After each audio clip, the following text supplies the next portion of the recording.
Back here on Extra Rounds with the man that you can simply call Money, and he looked exactly like that, Money, in Paris, France, when he defeated Benoit Saint Denis. Of course, I'm talking about Renato Moicano. I said it from the top. It was a top shelf Money performance, if you will. How good did it feel to get your hand raised over there in Paris? How are you, TJ? How are you, everybody from UFC Fight Pass?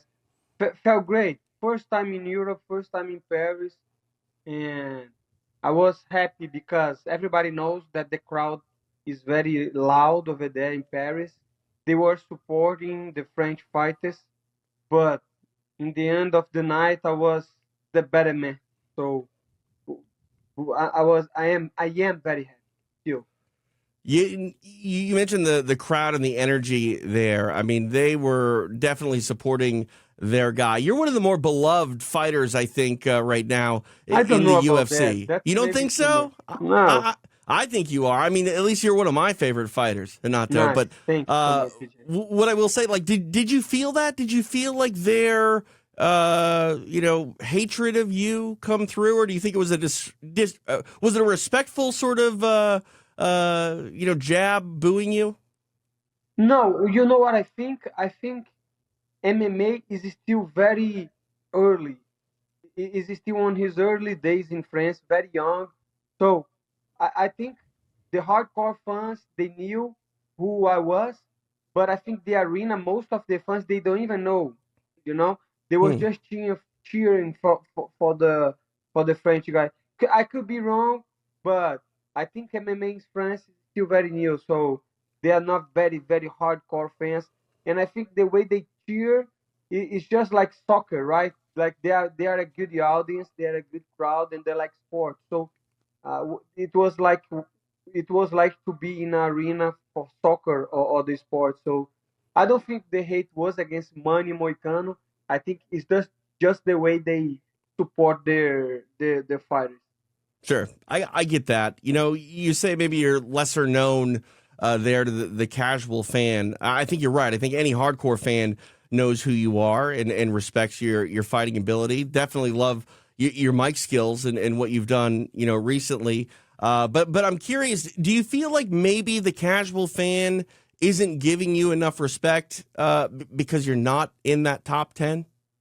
Yes, maybe it's just something that I realize and that take a long time for me to realize, but I have to fight more often, because when you're fresh of a victory like that, everybody knows you, and then you that kind goes fading, the hype, the momentum.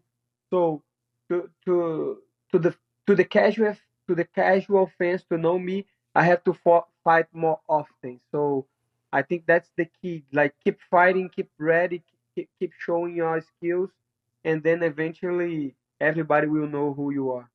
Yeah, I look at your career and how long you've been in the UFC.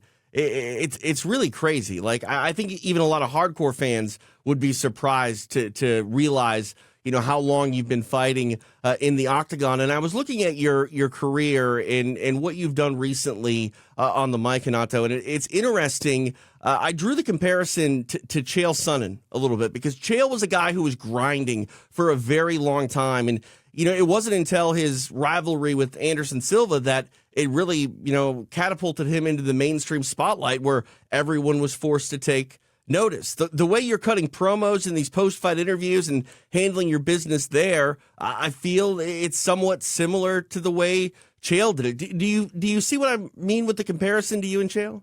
Yes, yes, but of course, Sonnen is still levels above me. I'm not meaning skill set, but on the mic, of course, he's a native English speaker, so that's very helpful for him. But now that you talk, I remember because the first time that I realized who Chael Sonnen was, and then after I realized that he fought Demian Maia and he had fought other guys, but I remember the fight against Nate McQuarrie. Do you remember the fight? That was a Yep. fight that he was supposed to lose. Everybody was just, for me, was just like a fight that okay, Nate is gonna beat this guy and gonna fight for the title, and then Chael Sonnen come to the fight and cut him with the ground and pound and the elbows, and then I guess he started to talk some shit, and now everybody's talking about Chael Sonnen, and then he was the most hated guy in the UFC, at least in Brazil, for several years, and now we know that was just a persona, that was just uh, a way that he create to be noticed. And I really like Chelsea. I think he's very intelligent, very smart. And now that you're thinking about that, I just hope I can keep like the same the same way to fight for a belt, but I want to get a belt actually. I thought about that, and you said that Chael was levels above you. You're not done yet. You're still a long way to go in your career. But one thing that I think, if there's anything that was upsetting about this trip for you to Paris, was you didn't get a significant bump in the rankings. Dana White felt your pain. He was talking about AI coming into the rankings and potentially saving that. I mean, give me your thoughts on that. Should the rankings be up to some sort of algorithm and a data set? I don't know too because I don't know much about technology, but one thing that I know is somebody has to program the AI, right? So Right, if they program a way that they can put somebody on the top of the list or do something that could, I don't know. I think should be more objective, uh, like on points. Let's say you finish the guy on first round, and then they do like a math to check who you win, because to me personally, when there is voting, and journalists, that could be a little bit biased, if they don't like you, if they don't like something, they cannot vote for you. So I don't know. The rankings, they don't make any sense because, like Dana White say, how Max Holloway is number 10 if he not just engaged in number 3? That doesn't make any sense. And, right. and the Kamzat Chimaev too, right? Uh, he fought Usman. Usman is a 170, and how he's ranked on the middleweight. So I don't know. You bring up like math and like a formula, and I think looking at this last performance, the math would add up quite well in your favor, because it's not that Saint Denis wasn't stopped before; he had been stopped before, but I don't know if anybody has ever punished him the way that you did. That was quite impressive.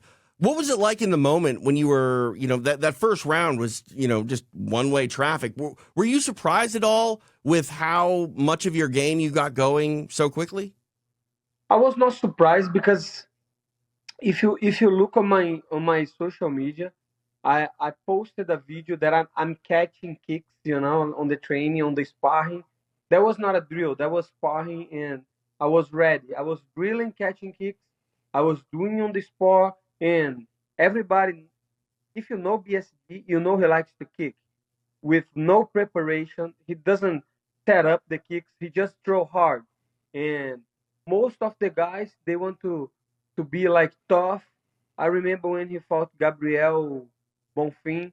Gabriel was like he was kicking Gabriel, and Gabriel was like kick more, and then he broke his arm. So obviously, I knew that BSD he trust on his kicks, and he would like kick with everything, and then I would eventually catch his kick. Fortunately for me, that was very fast on the round, so I could take his the body lock. I could take the body lock, drag him down, and then execute my plan. That was the ground and pound. I could even try some submissions, but at this point, I say I'm gonna just beat him up because this is a 5 round fight. So if I beat him up on the force, if I make a lot of damage, eventually that's going to wear him up, and and and that will happen. Unfortunately for him, his eyes were shut, and the referee stopped the fight. Yeah, I think that the right call was made. He clearly was compromised in his vision. I was actually surprised that they even let him come out for round two. Yeah. That eye was pretty bad there. Is it bittersweet at all that you don't get that sort of stoppage mid-fight, that the doctor is the one that has to call it? No, I don't. I'm okay. You know, a win is a win, and based on performance, that was a great performance for me. A first round for me even could be like a 10-7, Yeah. and y- y- MMA is so fast that people forget about Benoit Saint Denis. But like 2 fights ago, he was the boogeyman. Everybody was talking about how he would beat Poirier and fight for a belt against Islam. But this is MMA. MMA, everything can happen, and I'm training to beat everybody. So I don't get. I'm okay with the stoppage, and that was for the best in my opinion. Yeah, I agree. You say to be top of mind, in the media and public's view, you got to be active. We're closing out 2024 here as we enter the final months. Is there any opportunity you think for you to get another fight before the end of the year, or when would you like to try to get back in the octagon? 100%. December, January, I want to fight as soon as possible.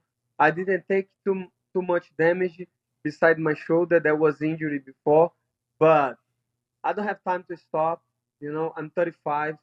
I want to be active. I want to get this momentum going, and I cannot afford to lose. So December, January, February, as soon as possible. You know, this year, next year, I want to fight somebody, and let's go UFC. It's time to make some money. There we go. And if people miss you in the meantime until your next fight, you got one of the best MMA podcasts on the planet. Show Me the Money. Mhm. Tell people where they can check that out and what they can expect from you when you're not in the octagon. Yes, now we have the Show Me the Money podcast. I hope we can keep this going because you know so much training and stuff. But I really like to do the podcast with Gilbert and Maddie.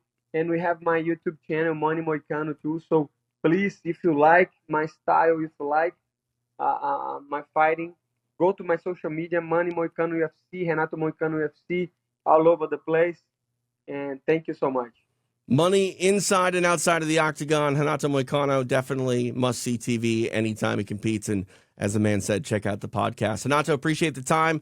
Best of luck as we close out 2024. And I'm sure we'll be chatting again real soon. Thank you so much, TJ. Thank you, everybody on UFC Fight Pass.